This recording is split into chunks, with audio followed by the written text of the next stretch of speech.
എപ്പോഴാണ് external investors, Angel investors അല്ലെങ്കിൽ ആ ഒരു സംഭവം ചെയ്യേണ്ടത്? ഓക്കെ, ശരിക്കും പ്രൊഫഷണലി യുഎസിലൊക്കെ സിലിക്കൺ വാലി സിസ്റ്റത്തിലൊക്കെ പറയുന്നത് ഐഡിയ സീഡിൽ തന്നെ ഏഞ്ചൽസ് അവൈലബിൾ ആണ് 6 രാജ്യങ്ങളിൽ.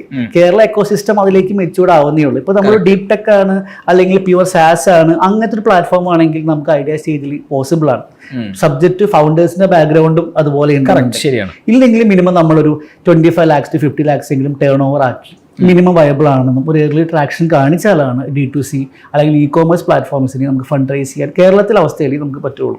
മിക്കവരും ബെഞ്ച് മാർക്ക് പറയുന്നത് ഒരു 50 lakhs to 1 crore turn over എത്തുകയും ഒരു പ്രോഫിറ്റ് ഇല്ലെങ്കിലും ക്യാഷ് പ്രോഫിറ്റ് ആയിട്ട് എബിഡ എന്ന് പറയുന്ന earnings before interest depreciation amortisation എന്നാണ് പറയാ, ഒരു ക്യാഷ് പ്രോഫിറ്റ് വരുന്ന ഒരു പോയിന്റിലാണെങ്കിൽ നമുക്ക് നോക്കാം.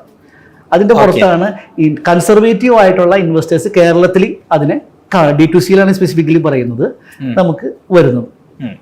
ഓക്കെ, അപ്പോൾ നമ്മൾ ഫണ്ട് റേസ് ചെയ്തു.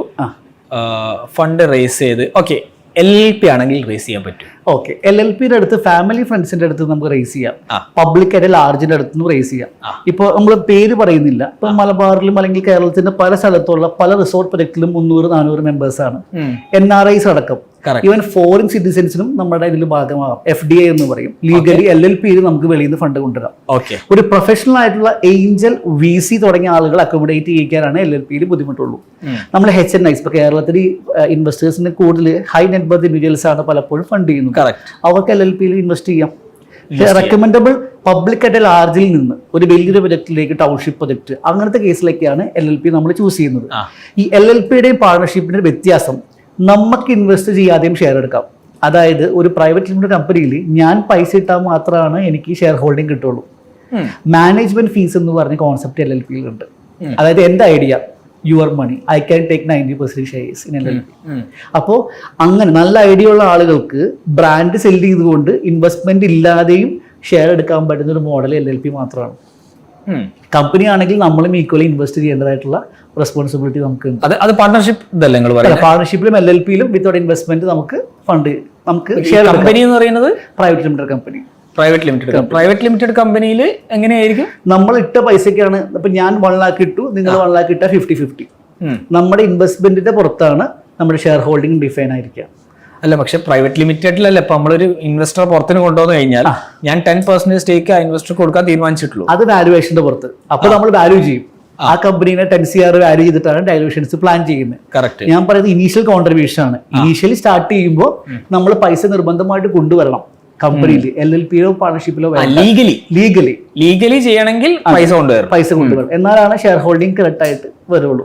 നമുക്കൊന്ന് ആഡ് ഓൺ ചെയ്യേണ്ട ഒരു പോയിന്റ്, ഈ പല പാർട്ണർഷിപ്പിലും LLPയിലും സ്റ്റാർട്ടപ്സിലും ഇൻവെസ്റ്റ്മെന്റ് സീക്ക് ചെയ്യുമ്പോൾ നെഗറ്റീവ് എന്ന് പറയുന്നത് ഡിസ്പ്യൂട്ട്സ് ആണ്. അതായത് തുടക്കത്തിൽ എല്ലാവരും ഭയങ്കര സന്തോഷമായിരിക്കും, ഒരുമിച്ച് എല്ലാത്തിലും നിൽക്കും. ഒരു ഗ്രോത്ത് വന്നു കഴിയുമ്പോൾ, ഇപ്പൊ ഈ ഇടയ്ക്കുള്ള റീസെന്റ് സ്റ്റഡി പറയുന്നത് ഈ സ്റ്റാർട്ടപ്സിന്റെ ഫെയിലിയേഴ്സിന്റെ റീസൺ ഫൗണ്ടേഴ്സ് കോൺഫ്ലിക്റ്റ് ആണ്.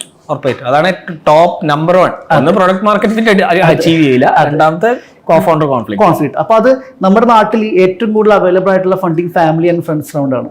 അതിന് തന്നെ ഒരു പ്രൊഫഷണൽ മെത്തേഡിൽ അപ്രോച്ച് ചെയ്യാം. അതായത് ഒരു ഫണ്ട് റൈസിംഗിൽ ഫസ്റ്റ് വേണ്ടത് ബിസിനസ് പ്ലാൻ ആണ്.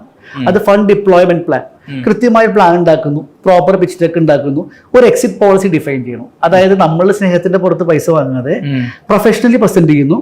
നമ്മുടെ റിലേറ്റീവ് അവന്റെ CA കൊണ്ടോ എക്സ്പെർട്ടിനെ കൊണ്ടോ കൺസൾട്ട് ചെയ്ത് എല്ലാ ക്വറീസും അഡ്രസ് ചെയ്ത് പേപ്പറിലാക്കാം.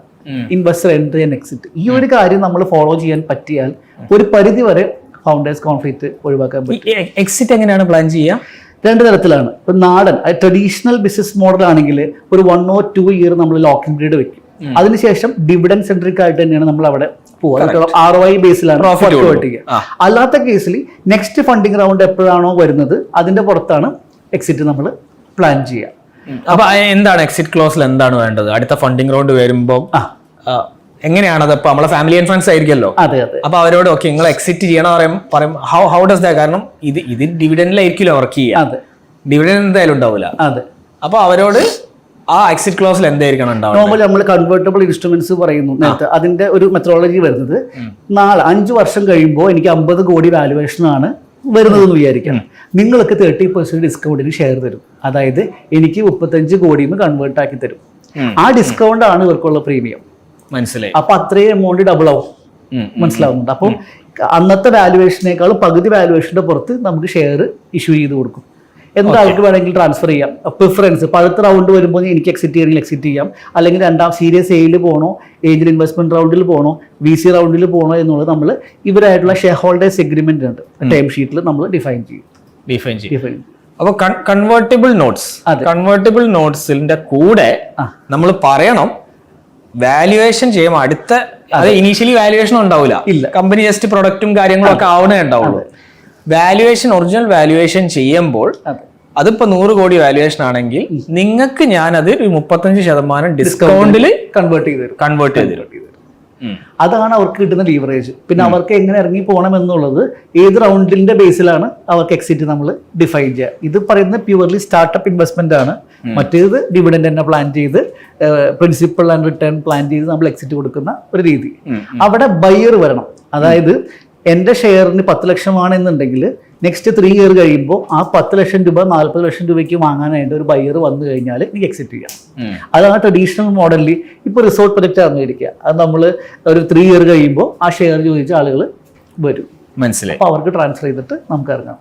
ഓക്കെ.